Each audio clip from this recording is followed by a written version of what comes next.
Hello बच्चों, कैसे हैं आप। उम्मीद करती हूँ आप बढ़िया और एकदम मज़े में होंगे, खुश होंगे और अपनी लाइफ को एंजॉय कर रहे होंगे। बिल्कुल जी, खुश रहिए, स्वस्थ रहिए, मस्त रहिए, यही जीवन जीने का आधार है। देखिए, जब हम खुश होते हैं तो हम अपने काम निपुणता से करते हैं। तो चलिए रहते हैं खुश और बढ़ते हैं अपने अध्याय की ओर। हम पढ़ने वाले हैं अपना अध्याय जिसका नाम है हिमालय की याद में।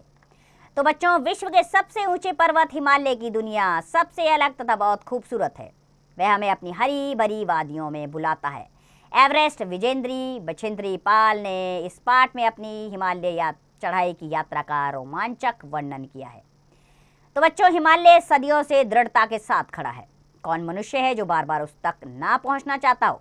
हिमालय में कुछ ऐसा आकर्षण है जो हर किसी को अपने पास बुलाता है और अपनी ओर खींचता है। हिमालय के बारे में मैंने गहराई से तब जाना जब मैं विश्व की सबसे ऊंची बर्फ से ढकी चोटी सागरमाथा यानी कि एवरेस्ट पर पहुंची थी। वहां पहुंचकर मैंने घुटने टेके और नतमस्तक होकर मां दुर्गा को नमन किया। फिर हनुमान चालीसा हिमालय की चोटी पर रखा। उसके बाद वहीं से कुछ तस्वीरें खींची।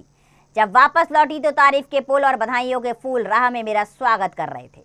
देश के राष्ट्रपति और प्रधानमंत्री ने स्वयं मुझे बधाई दी थी। सबसे पहले 12 वर्ष की उम्र में मैं अपने स्कूल की ओर से पिकनिक मनाने के लिए सहपाठियों के साथ हिमालय की लगभग 4000 मीटर ऊंची चोटी पर चढ़ी थी। तब अंधेरा हो जाने के कारण हम सबको पहाड़ की चोटी पर ही रात भर रुकना पड़ा था। ना कुछ खाने को था, ना ओढ़ने बिछाने को, परंतु पहाड़ पर चढ़ने के इसी अनुभव ने मेरे मन में पहाड़ों के प्रति विशेष अनुराग जगाया, यानी कि विशेष मोहब्बत मेरे मन में आ गई थी। यह अनुराग जुनून में बदला और 23 मई 1984 को एवरेस्ट पर पहुंचने में मैंने सफलता पाई। जीवन में हर किसी को एक बार पहाड़ पर जरूर चढ़ना चाहिए। कितनी भी ऊंचाई पर पहुंच जाए, नीचे देखने के लिए झुकना ही पड़ता है, अर्थात झुककर रहने वाले ही सफल माने जाते हैं। मेरे हिसाब से हिमालय तक पहुंचने के लिए चाहिए सकारात्मक सोच और दृढ़ इच्छा शक्ति। यानी कि अगर आप हिमालय पर पहुंचना चाहते हैं तो आपकी सही सोच और संकल्प ले लीजिए, ये कार्य हो जाएगा। जब मकसद होता है तो उसके लिए मन अपने आप बन जाता है। हिमालय तक पहुंचने के लिए उससे प्यार और लगाव होना भी ज़रूरी है। यहाँ पहुंचने से पहले यहाँ के सुंदर नज़ारों की कल्पना करनी चाहिए। पहाड़ पर चढ़ने वालों को कम सुविधाओं में जीवन जीना आ जाता है। कपकपा देने वाली ठंड में 2-3 हजार मीटर की ऊंचाई पर जब बिना कपड़ों के तपस्या में लीन ऋषियों को अपने सामने देखते हैं तो बढ़ने की प्रेरणा मिलती है। हिमालय पर जाने का अपना अलग रोमांच है।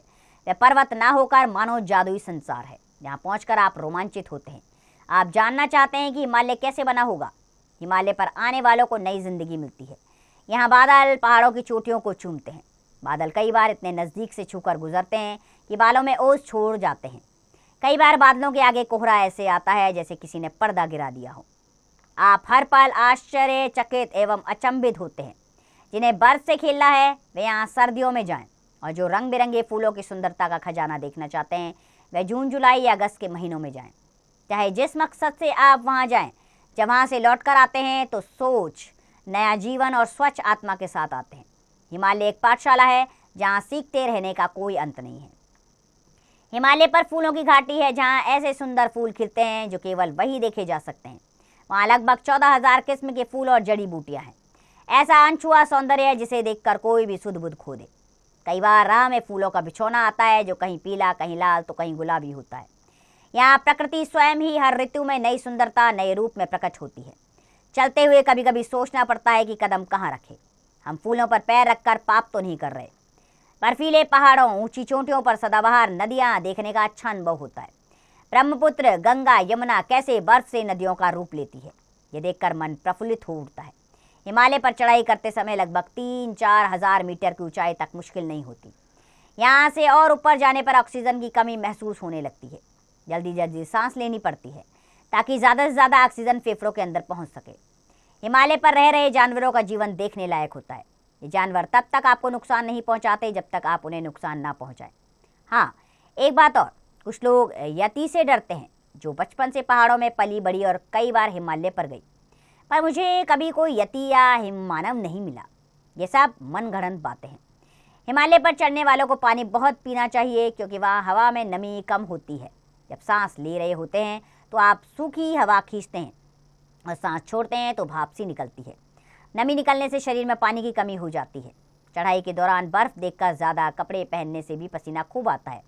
पसीने के रूप में पानी निकल जाना भी अच्छा नहीं रहता, इसलिए वह प्रतिदिन 4 लीटर से अधिक पानी पीना चाहिए। हिमालय दर्शन सही मायने में आत्मदर्शन है। कर आइए हिमालय दर्शन कम से कम एक बार। तो यह बचेंद्री पाल द्वारा लिखा गया अध्याय है। इस पाठ से हमने सीखा बच्चों, साहस और दृढ़ निश्चय से व्यक्ति कुछ भी प्राप्त कर सकता है। तो बच्चों और अन्य साहसिक कार्य करने वाले लोगों के विषय में जानकारी प्राप्त करें जिन्होंने अपने लक्ष्य के प्रति समर्पित होने की प्रेरणा की सीख दी है। ठीक है, तो चलिए आगे बढ़ते हैं अभ्यास प्रश्नों पर। पहला प्रश्न है, मौखिक प्रश्न है, विश्व की सबसे ऊंची चोटी कौन सी है? तो हिमालय की एवरेस्ट चोटी विश्व की सबसे ऊंची चोटी है। इसी प्रकार अगले प्रश्न का उत्तर स्वयं देंगे आप। चलिए अगले प्रश्न पर आते हैं, जिसमें सही विकल्प ढूंढना है। वाक्य कौन सफल माने जाते हैं? तो दूसरा विकल्प सही है, झुककर रहने वाले सफल माने जाते हैं। बाकी के विकल्प स्वयं ढूंढेंगे आप। चलिए अगले प्रश्न पर आते हैं। तीसरा प्रश्न है, रिक्त स्थान भरना है। पहला वाक्य, हिमालय सदियों से दृढ़ता के साथ खड़ा है। इसी प्रकार बाकी के रिक्त स्थान स्वयं भरिए। चौथा, आशय स्पष्ट है कीजिए इसमें। हिमालय एक पाठशाला है जहाँ सीखते रहने का कोई अंत नहीं, अर्थात हिमालय भी एक स्कूल है जहाँ पर आप जाएंगे, किस प्रकार उसमें चढ़ते रहेंगे, आपको बहुत कुछ नया सीखने को मिलेगा। अगला प्रश्न स्वयं करें आप। पांचवा प्रश्न, इसमें प्रश्नों के उत्तर देने हैं। पहला, लेखिका एवरेस्ट की चोटी पर कब पहुंची? तो लेखिका जो थी वो एवरेस्ट की चोटी पर 1984 में पहुंची थी। इसी प्रकार बाकी के प्रश्नों के उत्तर आप स्वयं करेंगे। 23 अप्रैल 1984 को पहुंची थी। बाकी के प्रश्नों के उत्तर स्वयं देंगे बच्चों। हम आगे बढ़ जाते हैं। कल्पना की उड़ान का प्रश्न, हिमालय हमें किन किन बातों के लिए प्रेरित करता है? हिमालय हमें बताता है कि संकल्पों से कभी हटना नहीं है और दृढ़ता के साथ अपने कार्य में लगे रहिए और मजबूती के साथ खड़े रहिए। भाषा के बारे में पहला प्रश्न, विलोम शब्द लिखने हैं, गहराई, उतराई। इसी प्रकार बाकी के विलोम शब्द स्वयं लिखें। दूसरा प्रश्न, निम्नलिखित शब्दों में से मूल शब्द और प्रत्यय अलग करके लिखिए। सुंदरता, इसमें सुंदर और ता प्रत्यय है ता। इसी प्रकार बाकी के शब्दों को आप स्वयं अलग करें। तीसरा प्रश्न, निम्नलिखित शब्दों से वाक्य बनाइए। मुश्किल, जीवन में कई बार मुश्किल घड़ी आ जाती है। बाकी के वाक्य आप स्वयं बनाइए। चौथा, उचित विकल्प चुनिए। इनमें से भाववाचक संज्ञा है चढ़ाई, चढ़ाई भाववाचक संज्ञा है, पहला सही है। इसी प्रकार बाकी के विकल्प आप स्वयं चुनिए। पांचवा, शब्दों को क्रम में लिखकर सार्थक वाक्य बनाइए। घुटने, मैंने दुर्गा को माँ नमन किया टेके और। मैंने दुर्गा माँ को घुटने टेके और नमन किया। इसी प्रकार बाकी के सार्थक वाक्य स्वयं बनाइए आप। छठा, विशेषण को उचित विशेष्य से मिलाइए। ऊंची चोटी, बाकी का मिलान आप स्वयं करेंगे। विषय संवर्धक गतिविधियों में आपने करना है, हिमालय से संबंधित कोई कविता याद करके कक्षा में सुनाइए। और 29 मई का दिन एवरेस्ट दिवस के रूप में मनाया जाता है। आपके विद्यालय में एवरेस्ट दिवस मनाया जाए, इसके लिए अपने प्रधानाध्यापक से अनुरोध करके पत्र लिखिए। अपने नकली पैर के सहारे एवरेस्ट पर चढ़ने वाली साहसी अरुणिमा सिन्हा के बारे में जानकारी प्राप्त कीजिए।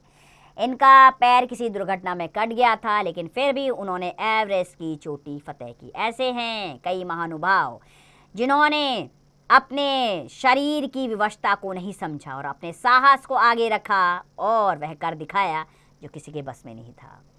तो बच्चों, ये पाठ हमें सिखाता है कि हमें साहस के साथ आगे बढ़ना चाहिए। जीवन में परेशानियां आएंगी, लेकिन उनका सफलतापूर्वक सामना कीजिए। देखिए आप अपने लक्ष्य तक जरूर पहुंचेंगे।